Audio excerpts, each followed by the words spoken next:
Good morning, I am Mr. Ish. You're joining me for this interesting video, a quick video. You know, domain and range ends up being one of the most important function topics out there, and function being a very important subject matter of pre-calculus. It's always good to be able to challenge yourselves with domain and range determinations.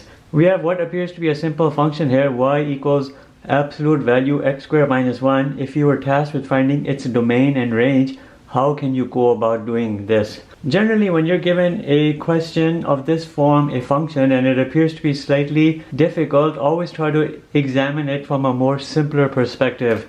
You could essentially look at the same question as if it were this x squared minus 1 and eliminate the absolute value. And now you know clearly here you have a quadratic parabola which looks something like this: a into x minus h whole square plus k, something of the standard form of a quadratic parabola. You have an x squared component, you have an a component which happens to be a 1, then you have some sort of vertical shifting which can be either up or down. Here you can have a horizontal translation, which in this case you don't. When you transform this equation into this form, you end up seeing something like this: x minus 0 whole square minus 1.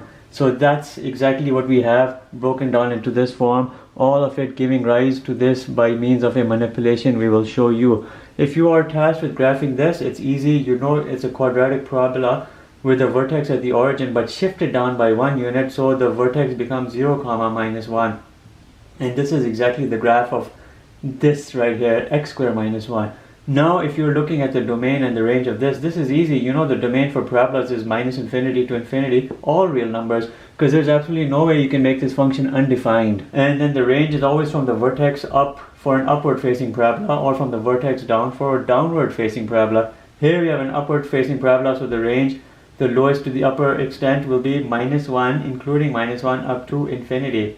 So this part right here is done. Now how can we manipulate this into that? All you have to do is look at the difference between this and this. The only difference here is the absolute value. What does the absolute value do? You're essentially looking at those values of y such that they would only be positive, because when you're looking at this function which feeds into y, and you know y here is f of x, you have a certain number of input values which are feeding into your function, and these input values by this definition of absolute value must always be positive. Then you're thinking in your head, then y can have no longer any presence in the negative areas, meaning its range must always be from, in this instance, 0 up to infinity, because you've suddenly, by means of this absolute value, eliminated all of these negative y value aspects of each of the coordinate pairs. So you cannot have any y value here going below the origin. That's not going to be allowed by means of this absolute value. So when you're thinking about everything on this in terms of manipulating this into this, what happens to your function? Everything stays the same here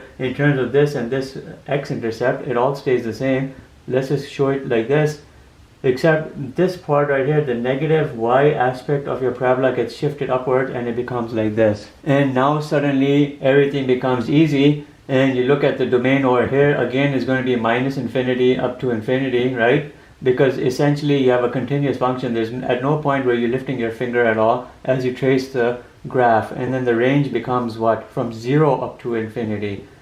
You're not going to confuse yourself and start counting the range from right here, which could very well be 0 comma 1, because these values right here start and emanate from the x-axis, and you know x-axis is always y equals 0, so it has to be from 0 up to infinity, and that's positive infinity. And suddenly this whole question, which seemingly appeared hard, is now done, and these answers over here would be good. And that's it for this video. Thank you for watching. Have a nice day.